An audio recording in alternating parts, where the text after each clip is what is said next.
भगवान के एक और भक्त का चरित्र सुना रहे हैं जिनका नाम है श्री भरत जी महाराज। मनु महाराज के बेटे हैं प्रियव्रत। प्रियव्रत महाराज के वंश में हुए एक नाभि के हुए ऋषभदेव भगवान, और ऋषभदेव भगवान के घर 100 पुत्र हुए, जिनमें सबसे बड़े पुत्र का नाम है श्री भरत जी। कौन भरत जी? वही भरत जी जिनसे अपने देश का नाम भारत पड़ा। लोग जानते नहीं किन के नाम से भारत है। ये वही भरत जी हैं जिनके नाम से भारत नाम हुआ। पहले हमारे देश का इस खंड का नाम था अजनाव खंड, किंतु भरत जी राजा हुए और उन्होंने अपना राज्य इतनी कर्तव्य से निभाया कि प्रजा खुश हो गई, उन पर इतनी प्रसन्न हो गई, उन्होंने देश का नाम बदल के राजा के नाम पर रख दिया। भरत जी का राज्य भारत। सारे जहां से अच्छा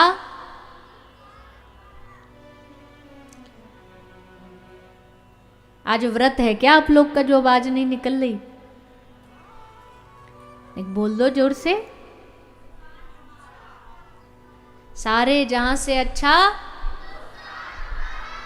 हिंदुस्तान हमारा।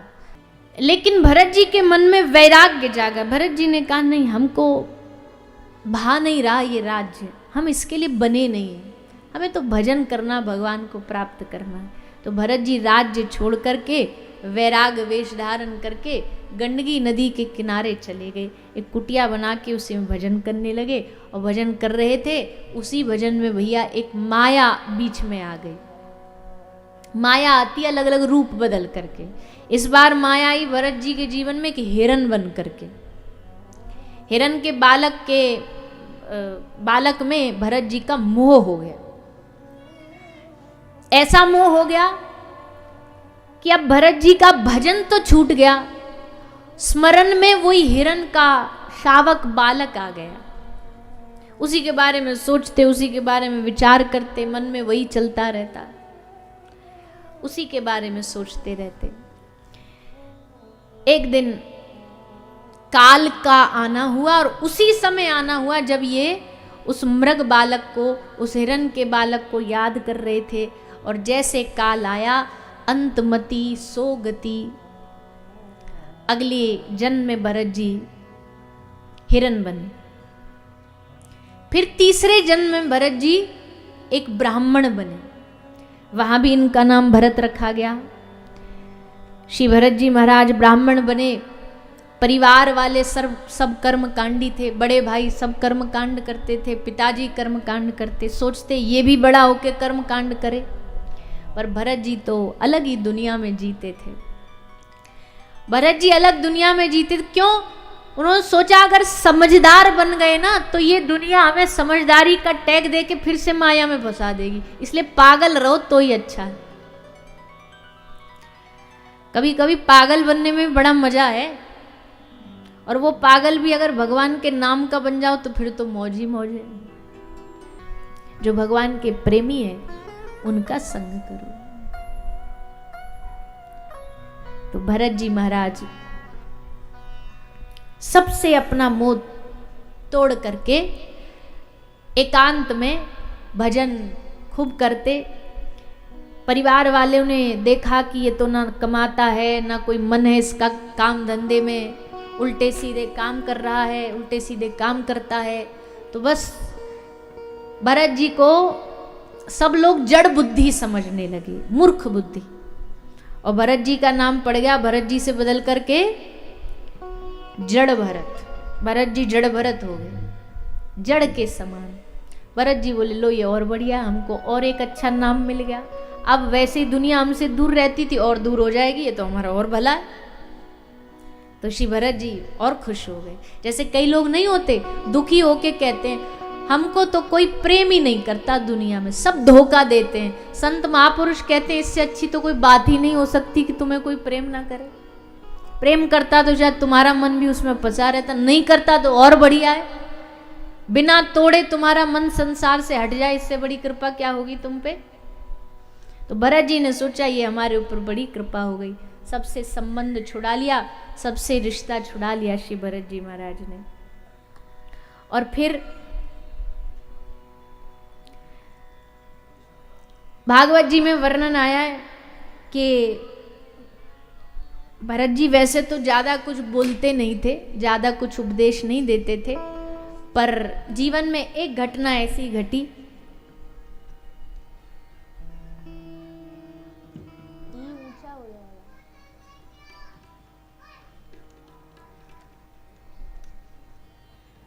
श्री भरत जी महाराज ने एक देवी माता के पास एक चोरों का सरदार था,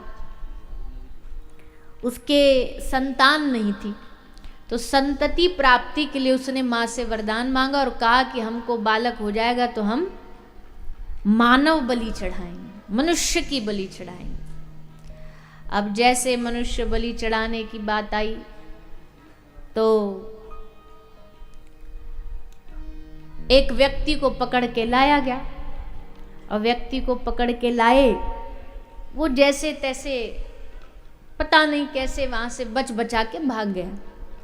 अब मुहूर्त निकला जा रहा था बलि चढ़ाने का, तो चोरों के सरदार ने अपने 2-4 गणों को भेजा कि जाओ एक नया आदमी पकड़ के लाओ। तो नया आदमी पकड़ने के लिए जब चोर गए, इधर उधर ढूंढ रहे थे, सामने एक पेड़ के नीचे भरत जी मौज में मस्ती में सोए पड़े थे। चोरों के सरदार ने देखा बढ़िया हट्टा तगड़ा है, ये माता की बलि के लिए एकदम बढ़िया, तो कहा चलो हमारे साथ उठो, हमारे सरदार ने बुलाया है। भरत जी ने एक क्वेश्चन नहीं किया, एक प्रश्न नहीं किया, कहाँ चलें, उन्होंने कहा चलो, उठ के चल पड़े। लेके चोर आ गए भरत जी को देवी मैया के सामने खड़ा करके पहले नहलाया धुलाया, नए नए वस्त्र पहनाए, कुछ भोजन वोजन कराया, और फिर कहा कि सर इसका पकड़ो और नीचे करो। अब कोई मरने जा रहा तो अपने आप थोड़ी सर नीचे करेगा, जबरदस्ती करना पड़ता था। और भरत जी को जैसे कहा तो उन्होंने खुद ही सर नीचे कर लिया। चोरों का सरदार बोला बड़ा विचित्र आदमी, मरने से डरता ही नहीं, पर चलो हमको क्या, हमको तो बलि चढ़ानी। उसने लेकर के अपना अस्त्र मारने को उद्यत हुआ, मारने का प्रयास किया, और जैसे उसने अपना फरसा उठाया, भरत जी को तो मार नहीं पाया, पर देवी माता की मूर्ति से साक्षात माता दुर्गा प्रकट हो गई और उसका फरसा छीन करके सारे चोरों का सर धड़ से अलग कर दिया। क्योंकि हमने कल भी निवेदन किया था कि देखो कोई भी देवी देवता बलि से प्रसन्न नहीं होता, ये मंदमती वाले लोगों की बात है। भैया भगवान तो दया से प्रसन्न होते हैं, चाहे वो देवी हो देवता हो। तो इसलिए माता ने लेकर के सारे चोरों को मारा, और भरत जी को देख के खूब लाड आया। भरत जी ने कहा हे माँ हम पर कृपा करो, हमारी भक्ति बढ़े। माता ने आशीर्वाद दिया। उसके बाद भरत जी ने एक रहुगण नाम के राजा पर कृपा करी। एक राजा होता था रहुगण राजा, कपिल मुनि के आश्रम में सत्संग सुनने जाता था। पालकी में बैठ के जा रहा था। पालकी को जो उठाते हैं उनको कहारो बोलते हैं, कंधे पे जो रखते हैं। तो एक दिन जब जा रहा था तो 4 पालकी उठाने वाले कहारो थे, उनमें से एक भाग गया। अब पालकी कैसे चले, चौथा आदमी लाओ पकड़ के। राजा ने आदेश दिया। अब सब ढूंढने गए, सामने भरत जी दिखे, बोले चलो भैया हमारे साथ। फिर चल पड़े, उनको लेके आए और कहा राजा के सामने कि अब पालकी कंधे पर उठा लो। और भरत जी ने पालकी कंधे पे उठा ली, उठा के चलने लगे। अब भगवत भक्त तो भैया देखो घमंडी जब चलता है ना तो आंख उठा के चलता है, सर उठा के, सीना तान के। और जब भगवान का भक्त चलता है तो नजरें झुका के चलता है, नीचे देख के चलता है। नीचे पाँव में कोई जीव जंतु ना आ जाए, कीड़ा कीड़ी मकोड़ी ना आ जाए, चींटी ना आ जाए, देख के चलता है। तो भरत जी चल रहे थे, चलते चलते जैसे ही बीच में कोई जंगल में चींटी आई, कीड़ा आया तो जोर से छलांग मार के कूदते। अब जैसे कूदते ये तो आगे कूद जाते, 3 कहारों पीछे रह जाते और पालकी सारी पूरी हिल जाती। राजा की खोपड़ी जाके लगती पालकी में। राजा ने 1-2 बार तो देखा, फिर बड़ी जोर से अपशब्द बोल करके कहा किस मूर्ख को पकड़ के लाए हो, इसको चलना भी नहीं आता, जानता है कौन पालकी में बैठा है, इसको कहो उस ढंग से चले। भरत जी फिर से आराम से चलने लगे। अब फिर कोई चींटी आती, अब छलांग नहीं मारते पर अब लंबी डग रखते, और जैसे लंबी डग रखते फिर 3 पीछे रह जाते, फिर पालकी पूरी हिल जाती।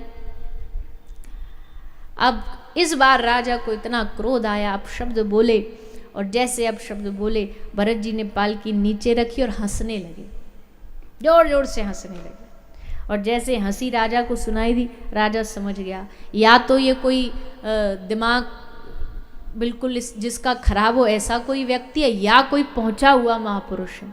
उतरा राजा पालकी से, और पालकी से उतर के जैसे देखा भरत जी के गले में जनेऊ, कंठी, तिलक, समझ गए ब्राह्मण है। राजा ने पैर पकड़ लिए, हे ब्राह्मण देवता मुझे क्षमा करिए, मैं इंद्र के वज्र से नहीं डरता, पर मैं ब्राह्मण के शाप से डरता हूँ, ब्राह्मण के अपमान से डरता हूँ, क्षमा करें। भरत जी हंसे, भरत जी ने हंस के कहा, अरे राजन तुम सत्संग सुनते हो? आश्चर्य इस बात का तुमको सालों बीत गए सत्संग सुनते सुनते, पर अब तक तुम सत्संग का भाव समझ नहीं पाए। तुम्हारे भीतर से अभी भी ये अभिमान दूर नहीं हुआ, तुम सत्संग समझ नहीं पाए। देखो कभी कभी पद, कभी कभी धन, कभी कभी बहुत सुख हमें अभिमानी बना देता है, लेकिन महापुरुष हमें कहते भैया जो भी मिला है ना, ये कुछ भी परमानेंट नहीं है,